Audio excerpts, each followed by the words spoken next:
Dari hasil rapat DPRD Banjarmasin bersama TPAD, Pemko Banjarmasin yang dihadiri Wakil Wali Kota Banjarmasin, bila total relokasi APBD 2020 yang sebesar 51 miliar rupiah mendapat dukungan sepenuhnya dari DPRD Banjarmasin dalam rangka mempercepat penanganan virus corona.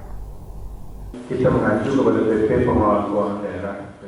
Dari hasil rapat DPRD Banjarmasin bersama TPAD, pemerintah kota Banjarmasin yang dihadiri Wakil Wali Kota Banjarmasin Hermansyah di ruang rapat paripurna DPRD Banjarmasin Jalan Lambung Mangkurat, Banjarmasin Tengah, jelang tengah hari Kamis 2 April 2020, jila total relokasi APBD 2020 untuk penanggulangan dan pencegahan virus corona di Banjarmasin untuk sementara sebesar 51 miliar rupiah. Dana tersebut nantinya akan digunakan oleh Dinas Kesehatan, Dishub, Satpol PP, Dinsos, tim gugus tugas wan pihak terkait lainnya untuk pencegahan dan penanganan virus yang mematikan ini.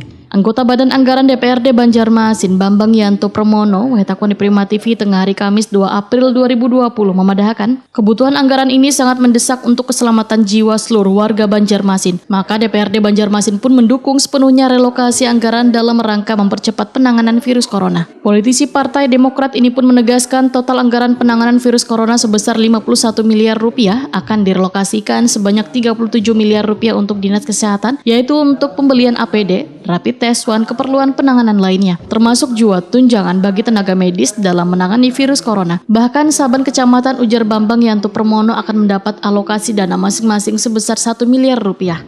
Satpol PP wan Dishub sebesar 1, miliar rupiah yang digunakan untuk patroli wan membuka pos penanganan virus corona di kawasan perbatasan wilayah Banjarmasin. Sedangkan sisa anggarannya dialokasikan untuk tim gugus tugas virus corona Banjarmasin. Jadi mudah-mudahan ini tahap awal, selama 3 bulan nanti kita lihat lagi perkembangan selanjutnya.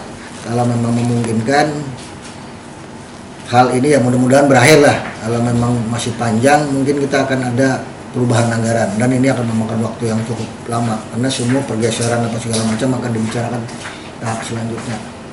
Nah, jadi ya mudah-mudahan dengan adanya anggaran ini mungkin mulai hari ini sudah mulai bergerak semuanya, baik itu Dinas Kesehatan, baik itu Kecamatan, Satpol PP, Dishub, juga Dinas Sosial yang untuk penanggulangan yang terpapar apa segala macam. Jadi rencananya apabila sudah positif orang diisolasi, itu mereka akan diberi makanan lah oleh pemerintah dalam hal pengawasan. Nah itu akan dilaksanakan sesegera mungkin nantinya. Ya mudah-mudahan Banjarmasin tidak terlalu parah lah, intinya kita berharap itu aja. Bambang Yanto Pramono berharap pergeseran anggaran dalam upaya mempercepat penanganan virus corona ini tercukupi. Jika kurang maka akan kembali ditindaklanjuti.